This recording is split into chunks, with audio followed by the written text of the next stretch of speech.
Welcome to Bonus Bytes, a special mini episode of the Triple D podcast. These bite-sized episodes are packed with information about disability benefits, disability news, and answers to your burning questions. Get ready to take a bite of what's going on this week. Here's your host, Michael Weiner. Welcome to another episode of Bonus Bytes. Really fun week. If you're tuning in on TikTok live right now, happy Valentine's Day to everyone. I'm on brand today. You're not. I know. You're on brand. I've got a pink shirt, red shoes, red glasses for those who can see me. I know. I'm in like the daily uniform, black and white. It's zebra theme for you today. I'm sorry. This is just my vibe. I told you it kind of fits like my whole vibe for Valentine's Day as well. That's fine. Your husband is a very lucky man. Oh, how sweet is this guy? How sweet. Okay, so I do want to say, if you are listening to us on our podcast feed, or if you're watching this on YouTube the next day, so this is actually going to be going live on our podcast feed and our YouTube channel on February 15th, which is tomorrow. So we like to record these as up to date as we can because we're always kind of trying to bring the latest news to everybody. Yep. So if you're not following us on TikTok and you're listening in these other ways, make sure you do that. Michael's TikTok is at Backwards Hat Barrister. We always have really, really good content on there. And, just like I feel a lot of good information on disability, and then we have a little bit of fun on there too sometimes. We have some fun. We have a little bit of fun. We have some fun. How do we not? The guy's wearing red glasses today. That's right. So, okay. So anything that you want to chat about before we get to the headlines, or should we just kind of get into it? No, I'm looking forward to it. Let's get to business, Katie. Okay. So our first headline that we're going to talk about today, this is Social Security news. So for Social Security, the employee headcount is up. Tell me a little bit about it. Yeah, so this is interesting new data that was released by the Social Security Administration showing the increased number of employees that they have, which kind of mirrors some of the pre-pandemic numbers that they had, right? So the pandemic hit in March of 2020. We don't have exact numbers from March of 2020. What we can see is from the end of 2029, there were about 62,000 people employed by the Social Security Administration. Now, Social Security for a long time had been dealing with issues retaining employees. They had an aging workforce, were struggling to hire new people. And what happened was by September of 2022, they had gotten down to where they only had about 57,000 employees. Wow. That's a pretty big reduction in workforce. That's like 10% less employees. But new data that was released, it just came out, but it's reflective of September of last year, shows that they're back to about 61,400 employees. So not quite where they were pre-pandemic. But that's really important, especially because we're going to talk a little bit more. We've been talking about how slow Social Security operates and some of the backlog that's been built up nationwide as a result. What's interesting is if you look back historically, the highest numbers that I could find was from 2010. Social Security at that point actually had over 70,000 employees.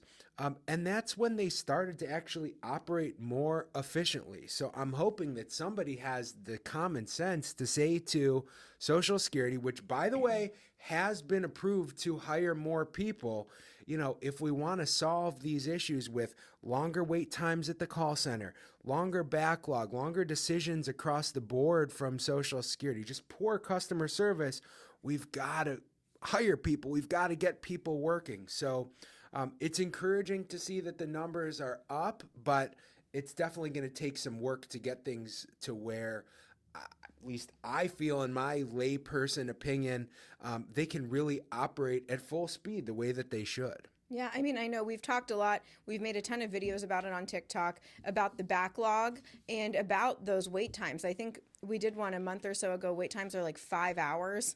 People are waiting or something like that. People are just waiting for someone to get on the phone. Yeah. So hopefully with this rebound, we'll see even more hiring and, hopefully improving those things. The average time, this was one of like the first TikTok videos that we did. The average wait time that people calling into Social Security's national hotline wait on hold.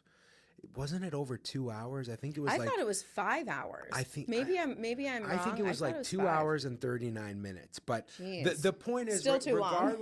regardless if it's 5 hours or 2.5 hours, you know, people just have simple questions. They want help, and especially in this age of AI, artificial intelligence, it's ridiculous that they have to wait so long to just be served with basic information. Yeah. So. All right, well, that's good news. Also, kind of staying within the same vein of SSA employees, the next headline is about the Social Security Administration's telework policy. So you actually have an email that was sent out, right? Yeah, and I don't know. I see the smirk on your face, and I'm worried. I don't know what it says. Because I'm never sure if these... So what was released, and I don't know if it was supposed to be released and how widely it was released, was an email from new Social Security Commissioner Martin O'Malley to employees of the Social Security Administration outlining their new telework policy. So this is important to me for a lot of reasons because, you know, when we talk about inefficiencies in the workforce, and I can see in our own, you know, right here at Liner Legal, there's a lot of great things that have come from, you know, employees having the ability to telework. You know, we have probably only 10 or 15% of our employees here actually come into our office every day. You know, you work from home most of the time. You only come in when we're shooting videos like this.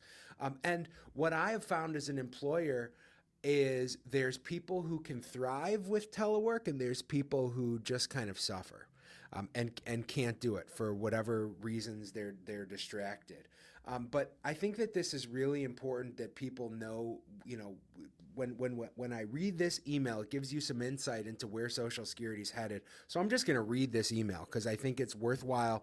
This was, again, sent by Commissioner Martin O'Malley to all of the employees of the Social Security Administration. He wrote, every morning for the last 32 days, I've been going to work at headquarters or catching pre-dawn flights to Social Security regions across our country. I do this to hear from and learn from as many of you as possible, as soon as possible, about what's really going on. And while the best ideas for improving our operations always come from those on the front lines, some decisions must ultimately fall to the commissioner, so let's acknowledge the truth. The COVID pandemic and shutdown changed the nature of work. There is no private sector company or public agency in the world which has since found the perfect balance between on-site presence and telework. But because I understand any new adjustments to our telework policies will affect you personally, I wanted to give you as much advance notice as possible so you can make adjustments in your own balance between work and life. After much listening and deep consideration of currently available evidence, I have decided that the following policies will be effective across the Social Security Administration beginning April 7th of this year, 2024. Here is what's not changing, the commissioner writes. He said, field offices will remain open to the public 5 days per week. Employees in field offices, teleservice centers, and patient program service centers will continue their current balance of on-site presence and telework.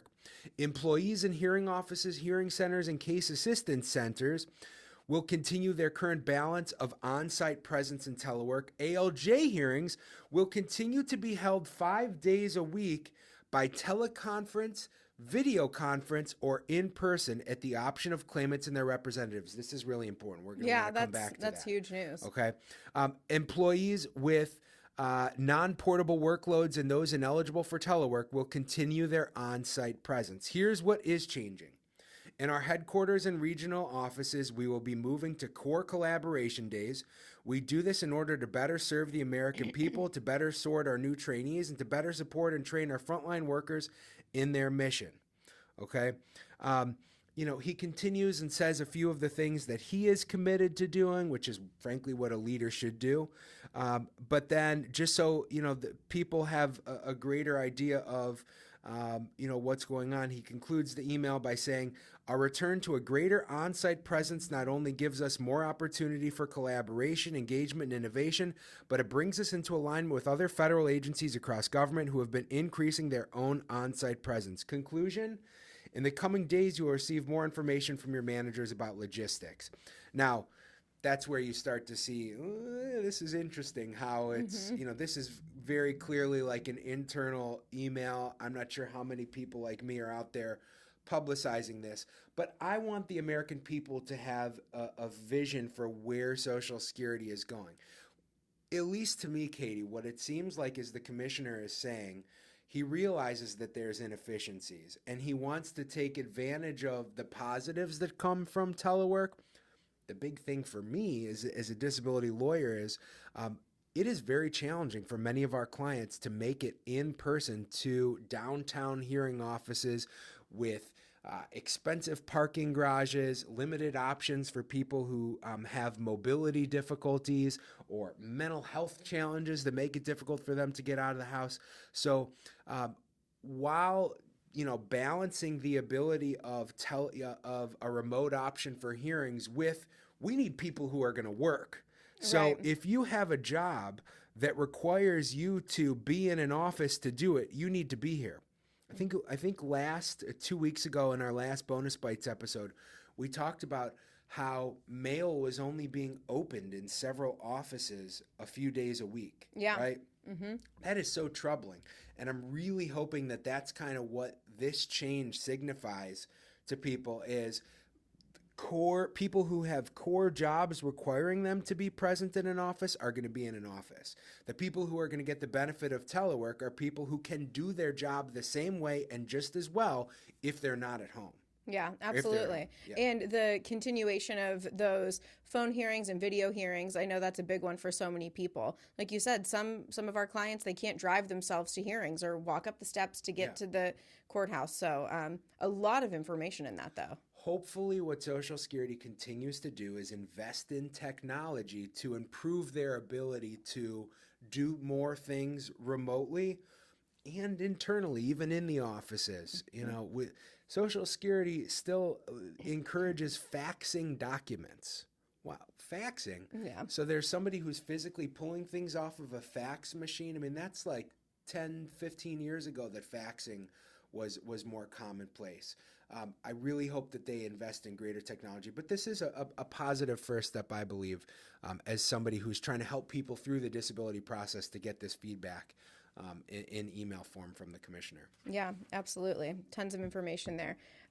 Okay, so next, again, we're kind of going on another thing that was released. So there's a new waterfall chart that we want to talk about, right? Yeah, and let me explain what a waterfall chart is, because you might have visions of Niagara Falls if you hear about a waterfall chart. What it is every year Social Security puts out a graph that basically shows what percentage of people are being approved and denied at all of the different levels of adjudication. So the initial application stage, the reconsideration stage, the hearing level, the appeals council, all the way up to federal court. And as somebody who's looking at trends and trying to figure out how to help people and where people have their best chance and really trying to communicate to our clients the best data possible so they know what they should expect and how the agency is moving cases along. I look at this waterfall chart very carefully when it's released every year.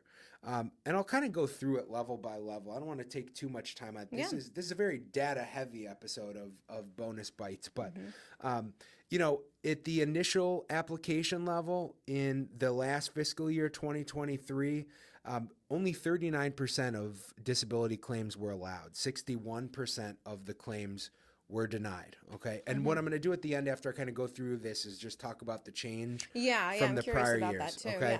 yeah. At the reconsideration level, this is particularly interesting. So after somebody gets denied, they file their first appeal. There was only a 13% allowance rate, which means 87% of people at the reconsideration stage were denied. Okay. Which is, I actually just responded to an email from a client today who was discouraged because she came to us after an initial denial.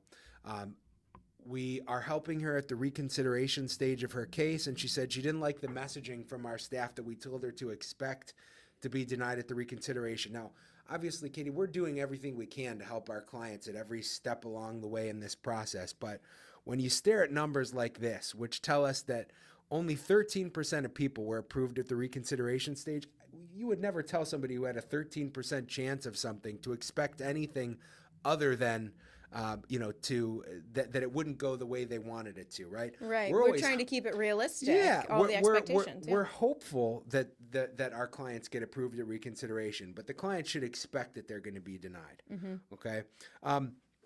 The next piece here is the ALJ level. 45% of claims were approved at disability hearings. Now, 30% of them were denied. Now, I want to explain that, right? Because you might say, oh, wait a minute, that doesn't add up to 100%. 25% of claims were dismissed. So really what it means, if a claim gets pursued all the way through a hearing to the point of a decision, okay, that's going to kind of eliminate the dismissals there.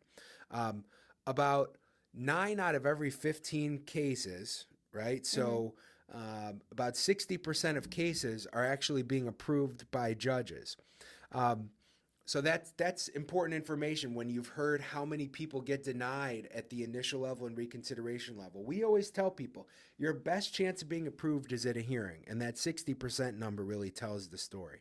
Okay, if somebody's denied at a hearing, the next appeal that they can file is to the Appeals Council, and at the Appeals Council, this is huge. 1% of claims were allowed. Okay, 1%. 1%. Now, 13% were remanded. Here's what a remand is. A remand is when the Appeals Council reviews the judge's decision and said, there's error in the decision, give the person an opportunity for a new hearing. Okay? Mm-hmm. So from the 1% and 13%, you can tell the Appeals Council is pretty fruitless as well, right? Mm-hmm. They're only actually approving 1% of the cases they look at, and 13% they're saying give another hearing to. That means they're denying about 85% of the cases that they're looking at, according to the data from last year. But here's where the statistics gets interesting again, and I want to preface this by saying most attorneys around the country are very cautious about which cases they will choose to pursue in federal court. Mm-hmm. But it also tells the story of not giving up. When somebody is denied by the Appeals Council, they can file the claim into federal court. There is a 61% remand rate. Yeah. Okay? Mm-hmm. So your chances of of a federal court looking at your claim and saying the judge didn't do that right is 61%. That's huge. They also only have a 1% allowance rate, an outright rate where they pay the claim, and about a third where they deny and just uphold the decision of the judge. But, I always encourage to other attorneys and people who, even just get through that process with or without an attorney, at least let your claim be reviewed for a possible federal court appeal. Because when you hear 61% are remanded, that's a pretty big number there. Right, because when you hear the 1% approval, it sounds kind of bleak. But when you hear the 60% remand, it is a lot more promising when you send it to that level. Yeah. So I want to kind of close out this topic about the waterfall chart. And just by the way, I want to say this. We're not, just because of our physical distance from my phone, we're not taking TikTok live questions live, but we will respond to your questions later on, either through videos or messages. So if people have questions about any of these statistics, we will respond to them. It's impossible for us to see them right now. Yeah. Because I can see the questions lighting up. Yeah. Awesome. But I want to talk about the change from last year. Okay. Yeah. The biggest change, there was a lot of the numbers held pretty steady from the previous year. They are denying a lot more, they are dismissing a lot more claims than ever. People are filing claims and not, maybe they're filing appeals late, or they're abandoning their claim and not showing up to a hearing, or maybe they're applying for disability, but it turns out that their earnings are too high, so the claim just gets washed out. There's many reasons for an increased dismissal rate, but the dismissals are up significantly. Another thing that's interesting, though, and this is important because this is what everybody asks, ALJ allowances are down. There was about a 6% decrease from the previous year. That number of allowances in 2022 was about 51%. So the drop to 45% is a pretty big drop in 1 year. Yeah. So, that's kind of the big change, and I'm glad that we got an opportunity to kind of address and talk about that. Yeah, absolutely. And again, if you guys have any questions about that, feel free to put it in the comments. We'll get to it. Hopefully, we'll be able to answer in the comments. If not, we can always answer it too in another episode of Bonus Bytes. All right, is that all that we have on the new waterfall chart and all the updated numbers? Moving on. All right, we're going to move on to our final news headline. So this is Social Security has a junk data problem, and it should be the new commissioner's first priority to kind of solve that issue. So walk me through that a little bit. Yeah, so this comes from an interesting piece that was in The Hill, that publication by David Weaver, who is a contributor to The Hill.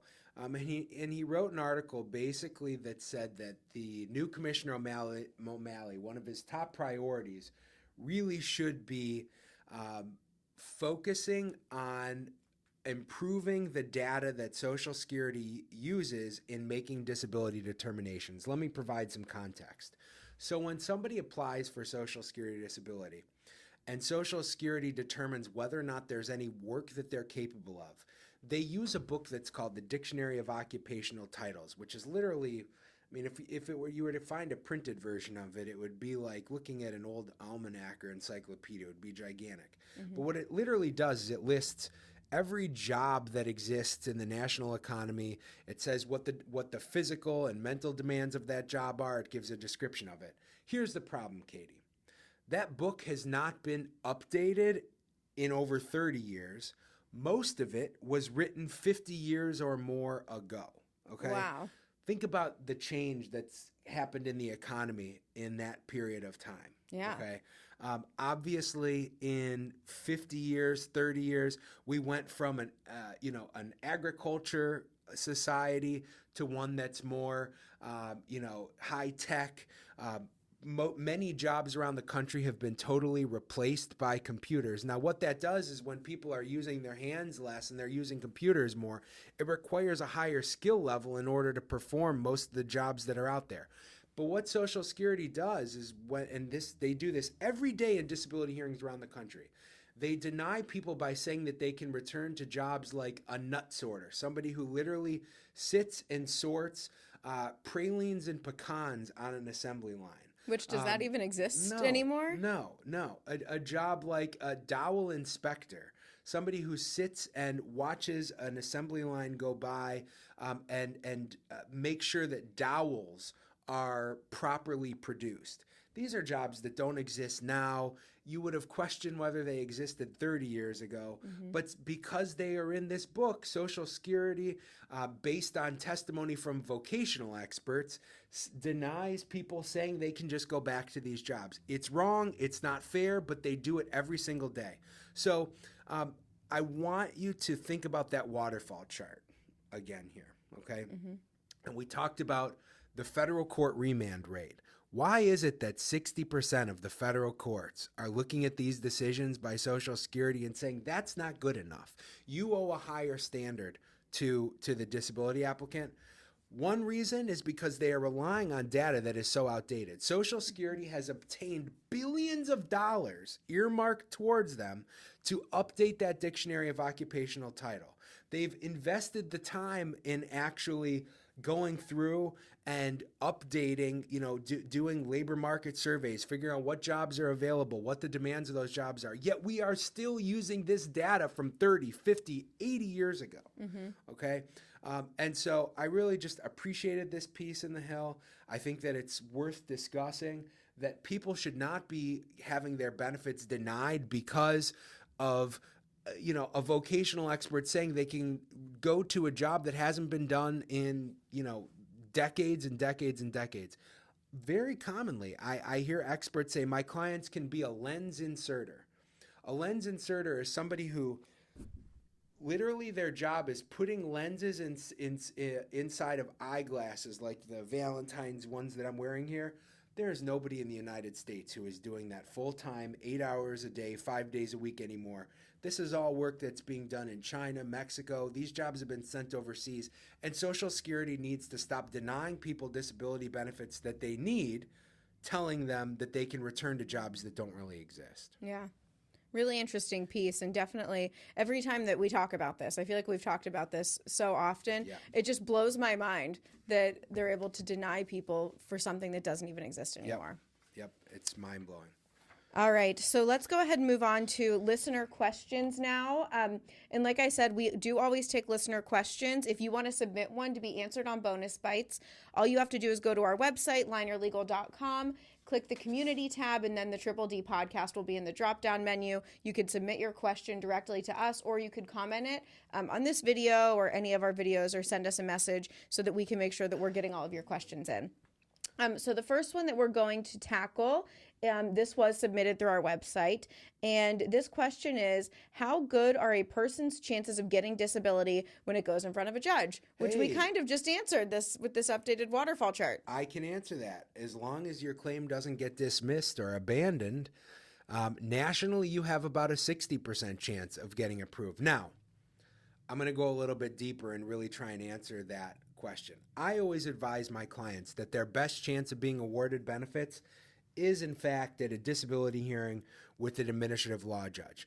But really, your chances of getting disability in front of a judge depends on you, the applicant. It depends on the strength of your medical records. It depends on your impairments. It depends on the treatment that you're getting, and ultimately how severe your condition is. Somebody who broke their finger and applies for disability and they're 31 years old does not have a 60% chance of being approved for benefits, okay? That is a very challenging case that I would bet you almost no attorneys would take, but there certainly are people who, as they are constitutionally allowed to, will apply for and try to get disability with impairments like that, okay? If somebody is 56 years old and they worked construction their whole life and now they're needing a cane or a walker to get around, I would think that nationally they probably had better than a 60% chance of being approved because of their inability to do the work they did before and their inability to transfer to other work and those special Social Security grid rules that make it a little bit easier to get approved as you age. So I don't want people to hear the 60% number and just interpret that to mean that they have a 60% chance. All these numbers are just based on all the applications, all the approvals. But, I think that kind of sums it up.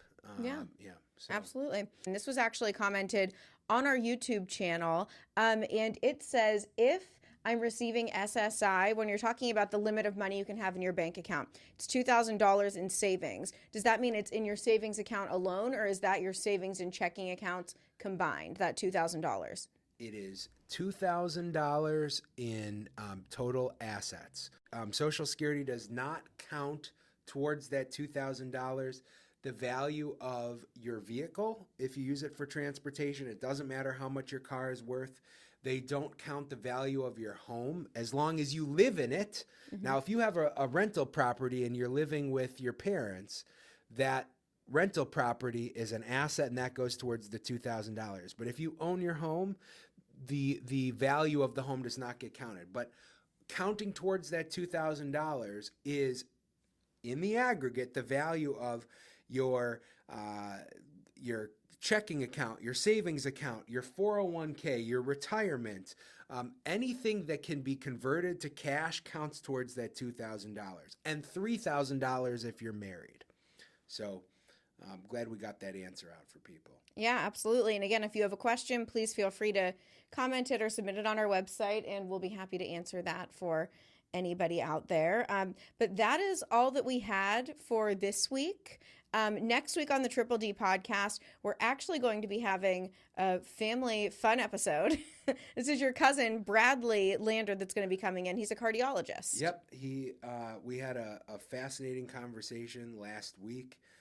So that was a pre-recorded episode, but he is a cardiologist at the University Hospitals here in Cleveland. And he came because it's American Heart Health Month nationally. So he came on to talk about, the importance of heart health, gave tips for people who, may be having heart issues. And it was a fun conversation. We've never had a family member on. So it was fun to bring in Dr. Lander. Absolutely. So make sure that you guys tune in and look out for that episode next week. It's going to be a really good one. And we will be back with more Bonus Bytes in 2 weeks. Thanks for listening to Bonus Bytes, a mini episode of the Triple D podcast. Rate, review, and subscribe, and tune in next week for more disability news and headlines.